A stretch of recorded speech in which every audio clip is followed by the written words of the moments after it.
আমরা আজকে এসেছি বরম বীজ থেকে। আপনাদের যে কোয়ান্টিটি স্কিম ছিল সেই স্কিমটা আমরা আজকে আপনাকে দিলাম।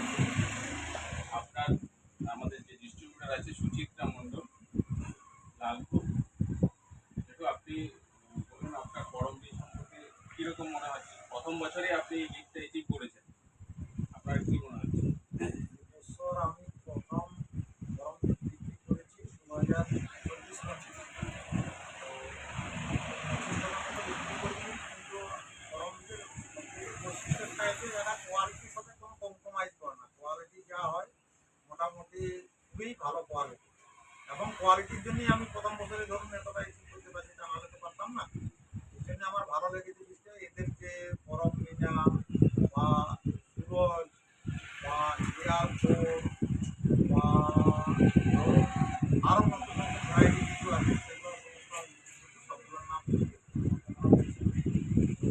আর বাকি এমনি কফি ভ্যারাইটির মধ্যে ডিডি ইলেভেন বা সুপার সামরি বা হাজারওয়ান, কোয়ালিটি খুবই ভালো। এটা বিক্রি করে মোট কথা আমি সন্তুষ্ট, গরম বিক্রি করে আমি সন্তুষ্ট। চাষির কাছে ভালো ফিডব্যাক পেয়েছি যে এদের সবথেকে ব্যাপার হচ্ছে ধানের গুণগত মানটা একই রকম থাকে, ধানে কোনো মিক্স থাকে না। এটা খুবই ভালো বিষয়, আর এদের গ্রেডিংও খুবই ভালো। বরম বীজ আপনার